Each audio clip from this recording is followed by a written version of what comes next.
आप देख रहे हैं बेसिक की खबरें, जो समर्पित है अध्यापकों के लिए। यहाँ आपको मिलती हैं शिक्षा विभाग से जुड़े ताजा आदेश, नीतियों में बदलाव की पूरी जानकारी और शिक्षकों से जुड़े महत्वपूर्ण मुद्दों की साफ सटीक खबरें।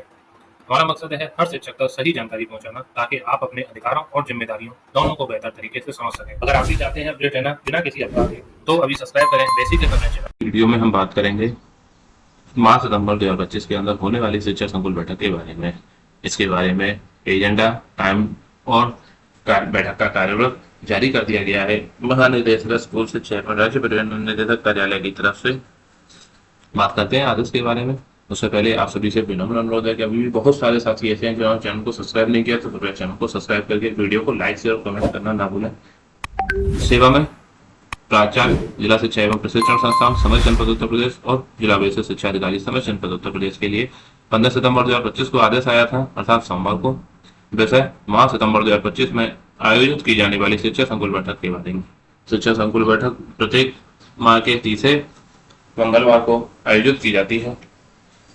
महोदय आप अवगत हैं कि शासनादेश संख्या दिनांक 17 मार्च 2020 एवं शासनादेश संख्या 23 जून 2020 द्वारा जनपदों में नए पंचायती स्तर पर शिक्षा संकुल गठन के निर्देश दिए गए। उत्कृष्टता, नवाचारी शैक्षिक प्रथाओं को साझा किए जाने, निपुण लक्ष्य की समयबद्ध प्राप्ति हेतु विचार विमर्श करने एवं आगामी रणनीति विकसित किए जाने के दृष्टिगत अकादमिक बिंदुओं पर प्रत्येक माह एजेंडा आधारित शिक्षा संकुल बैठकों का आयोजन के संबंध में सुसंगत निर्देश प्रेषित किए गए। तत्क्रम में मार्च सितंबर 2025 में शिक्षा संकुल बैठकों का आयोजन निम्नांकित निर्देशों के अनुसार किया जाए। दिनांक 16 सितंबर 2025 को अपराह्न 1:30 बजे से 3 बजे तक मध्य संलग्न एजेंडा बिंदुओं के अनुसार शिक्षा संकुल बैठक का आयोजन किया जाएगा। एजेंडा आधारित शिक्षा संकुल बैठकें प्राथमिक और उच्च प्राथमिक विद्यालयों स्तर के शिक्षकों के लिए अलग अलग आयोजित की जाएगी। बैठक से पूर्व शिक्षा संकुल द्वारा एजेंडा बिंदुओं का परस्पर विभाजन कर आवश्यक तैयारी की जाए, जिससे कि सत्रों का प्रभावी संचालन सुनिश्चित किया जा सके। प्रशिक्षण हैंडआउट्स, प्रिंटेड सामग्री, किट्स एवं तालिका आदि शैक्षणिक सामग्री का कक्षा शिक्षण उपयोग के साथ ही दीक्षा, पीएम श्री, ई विद्या चैनल, यूट्यूब के माध्यम से साझा किए जा रहे शिक्षण प्रशिक्षण वीडियो की यथा आवश्यकता अनुसार शिक्षण में प्रयोग करने के लिए शिक्षकों को प्रोत्साहित किया जाए। प्राचार्य डाइट, जिला मंडलीय सहायक शिक्षा निदेशक बेसिक, जिन्हें एडी बेसिक कहते हैं, जिला विशेष शिक्षा अधिकारी, खंड शिक्षा अधिकारी, जिला समन्वयक प्रशिक्षण, डाइट मेंटर, एसआरटी एवं बीआरपी द्वारा अनिवार्य रूप से एक शिक्षा संकुल की बैठक में प्रतिभाग सुनिश्चित किया जाए तथा वर्तमान शैक्षिक सत्र में निपुण लक्ष्य की प्राप्ति हेतु शिक्षकों को प्रोत्साहित किया जाए। संकुल बैठक समाप्त होने के उपरांत समस्त शिक्षा संकुल द्वारा प्रेरणा कर दिए गए डीसीएफ पर बैठक संबंधी सूचना अवश्य भरी जाए। उपरोक्त निर्देशक कि अपने जनपद के समस्त शिक्षा संकुल को प्रभावी निर्देशन करते हुए संलग्न एजेंडा के अनुसार प्रभावी बैठक आयोजित करना सुनिश्चित करें। यह आदेश जारी किया है पंचन उन्माजी, जो महानिदेशक शिक्षा एवं राज्य परिवहन निदेशक उत्तर प्रदेश है, उनके द्वारा। साथियों, यह था आदेश जिसमें आपको बताया गया कि क्या क्या चीजें करना है, अब कैसे करना है। बैठक का एजेंडा है वो आगे बात करते हैं। सबसे पहले हम प्राथमिक विद्यालयों के लिए बात करते हैं। शिक्षा संकुल बैठक का एजेंडा सितंबर 2025 प्राथमिक विद्यालय के शिक्षकों के लिए हेतु। पहला सत्र है मेरे शिक्षण की ताकत। इसका मनोरंजक गतिविधि करनी है। शिक्षण का सशक्त पद। उद्देश्य शिक्षकों को अपनी शिक्षण शैली का सबसे सशक्त पहचानने और दूसरों से प्रेरणा लेने का अवसर देना। सुगमकर्ता सभी प्रतिभागियों को एक खाली पर्ची दें या मौखिक रूप से भी संबोधित कर सकते हैं।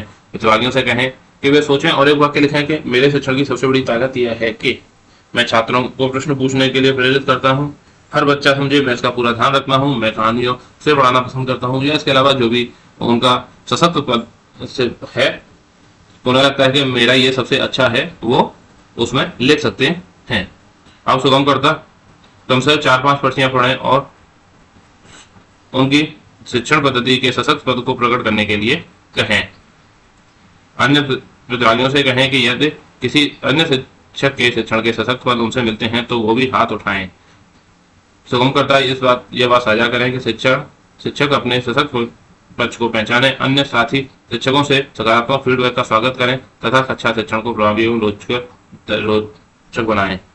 दूसरा है एक सीख एक बदलाव। What so what now what. एक सीख, पहले हम क्या सीखते थे, अब क्या है और आगे क्या होगा। Activity what so what now what. सुगमकर्ता प्रतिभागियों को 4 बार के उपसमूहों में बांटें। प्रत्येक समूह अपने नोटबुक में 3 हेडिंग लिखेगा। व्हाट, वह कौन सी गतिविधि है जिसे आप समूह आगामी माह में अपनी कक्षा में लागू करेगा। सो व्हाट, यह गतिविधि आपकी कक्षा के लिए क्यों मायने रखती है। नाउ व्हाट, इस गतिविधि को लागू करने के लिए क्या कदम उठाएंगे, कुछ ठोस कदम आप बताना है। प्रत्येक हेडिंग में सामूहिक चर्चा एवं सहमति से 3-3 बिंदु लिखेंगे। इसके बाद सुगमकर्ता प्रत्येक समूह से एक वाट उसके लिए लिखे गए 100 वाट के बिंदु और उसी बिंदु के लिए लिखे गए 9 वाट के ठोस कदम साझा करने को कहेंगे। सभी उपसमूह द्वारा आपसी सहमति से उत्कृष्ट शैक्षिक प्रथाओं एवं संकलित गतिविधियों को अपनी कक्षा में लागू करने के लिए प्रोत्साहित करेंगे। इसके बाद आता है आपका शब्दावली विकास। तीसरा सत्र है। सुगमकर्ता प्रतिभागियों से निम्नलिखित प्रश्न पूछें और प्रतिक्रिया प्राप्त करें कि आपके पास शब्दावली विकास क्या है। बच्चों के सीखने की प्रक्रिया में शब्दावली विकास क्यों आवश्यक है। आपकी कक्षा के बच्चे कितने शब्द जानते हैं, क्या वे सही संदर्भ में शब्द का उपयोग करते हैं। सबसे पहले तो यहाँ सीखना है शब्दावली क्या होता है। शब्दावली होता है कि एक जैसे डिक्शनरी होता है उसका हिंदी मीनिंग होता है शब्दावली। किसी भी व्यक्ति के पास कितने शब्दों का एक संग्रह है, वो उनको कितने सही से कितनी सही जगह पर इस्तेमाल करता है, वो होता है शब्दावली। अब शब्दावली विकास, इसका शब्दावली विकास का मतलब होता है कि अब हम अपने शब्दों आचरण में अपने बोलचाल में नए कितने शब्दों को जोड़ सकते हैं और उनका किस तरीके से सही इस्तेमाल करेंगे।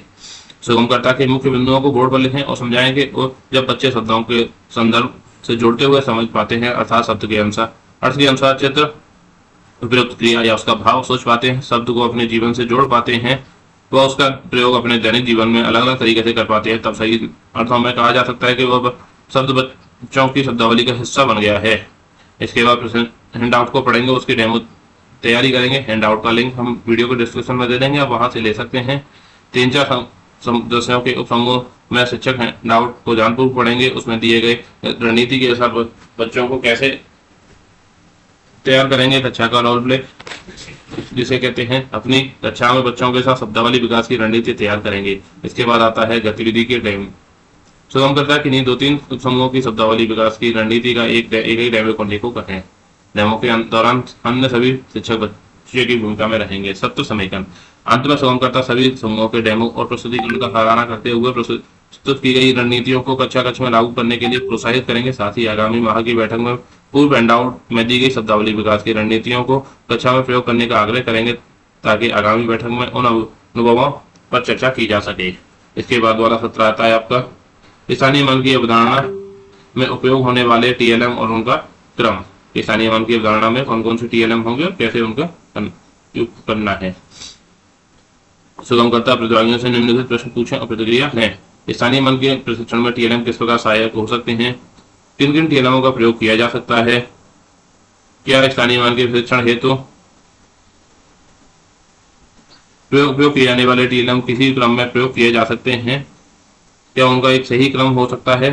सुगमकर्ता सभी शिक्षकों से फीडबैक का सम्मान करें, फिर चर्चा करें कि बच्चों में संख्या ज्ञान की समझ विकसित करने के लिए टीएलएम ठोस अनुभव प्रदान करते हैं, जिससे स्थानीय मान की अवधारणा स्पष्ट होती है। इसके लिए स्थानीय मान कार्ड, संख्या चार्ट, तीली बंडल, स्थानीय संख्या कार्ड, डेम्स ब्लॉक जैसे टीएलएम उपयोगी होते हैं।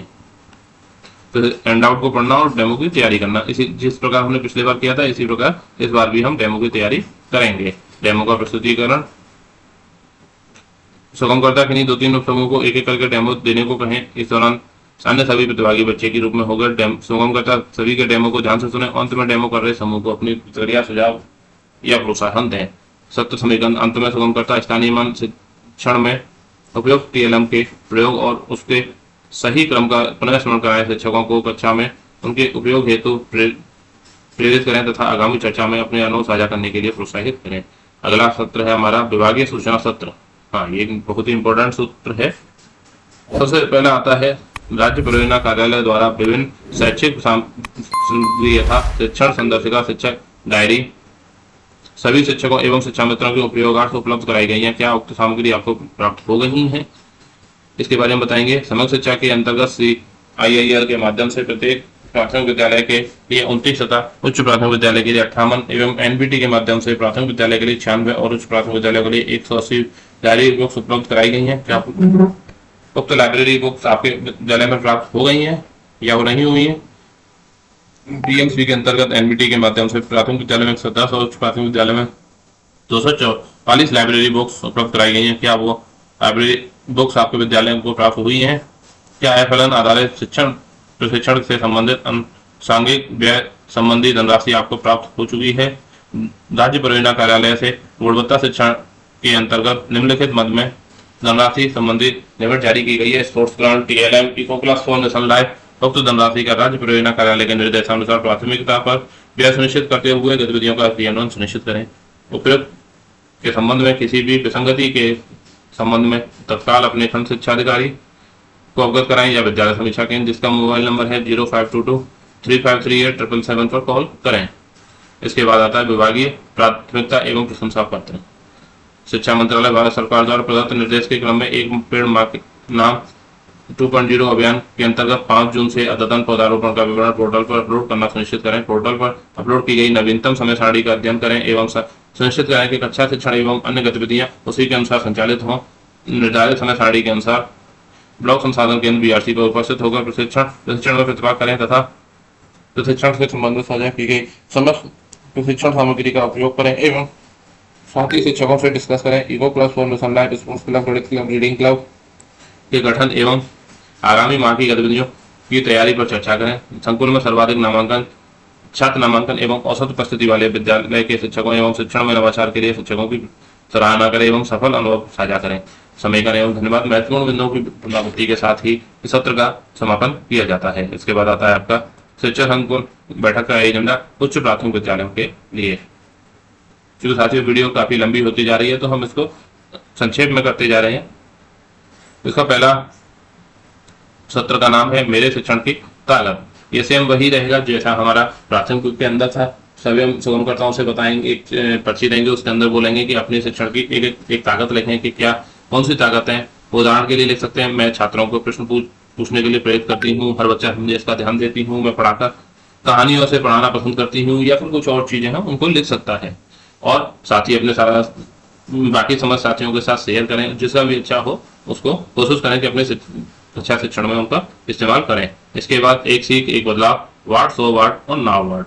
सेम प्राथमिक विद्यालय के प्राथमिक स्तर के अनुसार ही ये गतिविधि करानी है। पहले वार्ड 100 वार्ड और फिर 9 वार्ड, 3 एडिंग के अंतर्गत हम लिखेंगे और उनके अनुसार अपना चर्चा करके आगामी संकुल बैठक में ये बताएंगे कि किस तरीके से इससे हमारे कक्षा शिक्षण में क्या क्या बदलाव हुए। इसके बाद आता है हमारा फोकस के साथ विज्ञान के एवं प्रयोगात्मक शिक्षण।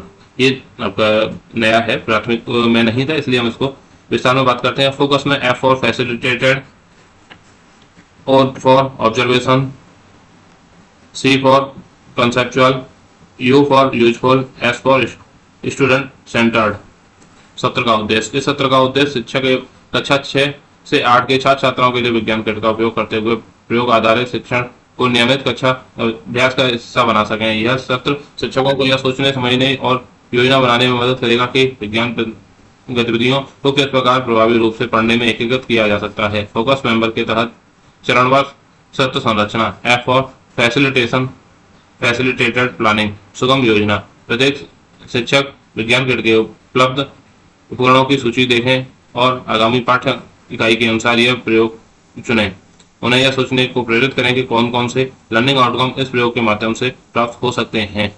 इसके बाद आता है आपका ऑब्जर्वेबल एग्जीक्यूशन, प्रदर्शनीय क्रियान्वयन।